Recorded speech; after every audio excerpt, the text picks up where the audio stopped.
शिवसेनेत प्रवेश केल्यानंतर राजू पारवे यांचं नागपुरात जल्लोषात असं स्वागत करण्यात आलं आहे। राजू भाऊ, खरं तर धुळवड तुम्ही उडवलेली आहे, काँग्रेसमधून शिवसेनेत आलात, अगदी चर्चा बऱ्याच सुरू होत्या, पण ज्या पद्धतीने प्रवेश झाला आणि आता तुम्ही शिवसेनेचे तिथले उमेदवार राहणार आहे, म्हणजे जवळपास शिक्कामोर्तब झालेला, काय प्रतिक्रिया?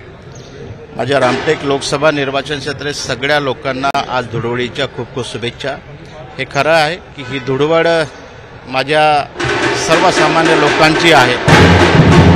रामटेक लोकसभा निर्वाचन क्षेत्राच्या विकासासाठी ही धुळवड आहे आणि ज्या पद्धतीनं काल मी माझा पक्षप्रवेश झाला, येणाऱ्या प्रत्येक दिवसामध्ये रामटेक लोकसभा निर्वाचन क्षेत्राची प्रत्येक जनता याच पद्धतीने या लोकसभेमध्ये धुळवड उडवेल। आज धुळवड आहे, बुराना मारो होली असं म्हणत आपण सगळेजण साजरा करतो, पण असं काय घडलं तुमच्यासोबत वाईट की तुम्हाला काँग्रेस सोडावं लागलं? काय नेमकं घडलं?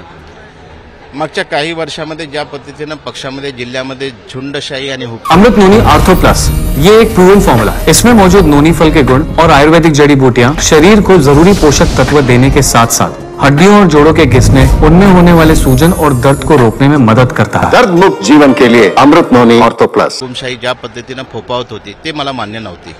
नेमका कोणाकडे रोख आहे तुमचा? म्हणजे ग्रामीण काँग्रेसमधला आहे की शहर काँग्रेस? नेमका रोख कोणाकडे? मी काही सांगणार नाही, पण ज्या पद्धतीनं नागपूरच्या ग्रामीणमध्ये ज्या पद्धतीनं पक्षामध्ये झुंडशाही होती ते मला मान्य नव्हती। पक्षप्रवेश काल जेव्हा झाला तेव्हा किरण पांडवजी होते आणि इतर नेते होते। खरं तर देवेंद्र फडणवीस यांची महत्वाची भूमिका संपूर्ण याच्यात दिसून आलेली आहे, पण काय प्रतिक्रिया आहे? सगळे दिग्गज नेते आणि अशा पद्धतीने प्रवेश, काँग्रेसकडून काही निरोप आला होता? आधी तुम्ही बोलणं चर्चा झाली होती?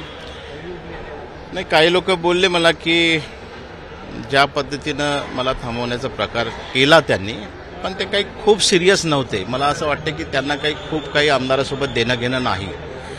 काल सन्माननीय नेते मंडळी सर्वच लोक एका ठिकाणी होते। सन्मान्य देवेंद्र फडणवीस असतील, लोकमान्य नेते आमचे मुख्यमंत्री एकनाथ शिंदे असतील, अजितदादा पवार असतील, हे सर्व लोक एका ठिकाणी होते आणि माझा त्या ठिकाणी पक्षप्रवेश झाला। तुम्ही पक्षश्रेष्ठींच्या काँग्रेसच्या चर्चा केली होती याबाबत, या सगळे जे तुम्ही जे आता आरोप केले झुंडशाहीबद्दल वगैरे, हे सगळं निदर्शनास आणलं? त्यांनी कानावर वारंवार टाकलं होतं, पण त्यांच्याकडून कुठेही साधी दखल सुद्धा घेण्यात आलेली नाही। राजू भाऊ, सगळ्यात महत्वाचं, आता तुम्ही रामटेकचे उमेदवार शिवसेनेचे राहणार आहे, कोणते मुद्दे घेऊन जनतेत जाणार आहे? कोणत्या मुद्द्यांवर तुम्ही लोकांना मतं मागणार आहे? रामटेक लोकसभा निर्वाचन क्षेत्राचा विकास हा एकमेव मुद्दा माझ्याकडे आहे। विकास करणे, ज्या पद्धतीने मी 4.5 वर्षामध्ये माझ्या उमरेड विधानसभा क्षेत्राचा विकास केला, विकासासाठी रात्रंदिवस झटलो, त्याच पद्धतीनं रामटेक लोकसभा निर्वाचन क्षेत्राचा विकास करणे हा एकमेव मुद्दा। सगळ्यात महत्वाचा, तुमच्या आगमनानंतर भाजपामधलेही पण काही लोक अस्वस्थ होते, विशेष करून ग्रामीण भागातले, त्यांची कशा पद्धतीने समजूत घालणार आहेत याबाबत संपूर्ण चर्चा झाली आहे काय? कशा पद्धतीने संपूर्ण बांधणी राहणार आहे? कारण की उमरेड आणि पारवे एक वेगळं गणित आहे, तिथे पण थोडी नाराजी आहे।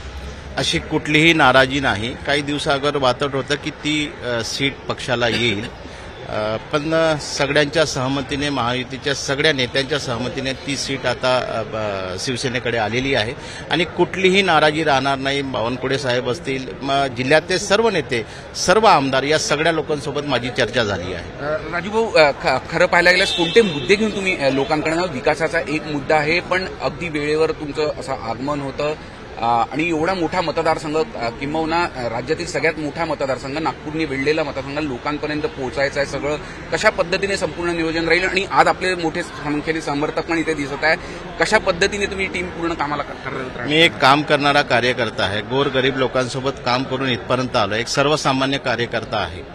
रात्रंदिवस राबून मी जेव्हापासून आमदार झालो त्यावेळपासून माझ्यासाठी कधीही सर्वसामान्य माणूस रात्री 12 वाजता आला तरी त्याचे दार माझ्यासाठी खुले होते।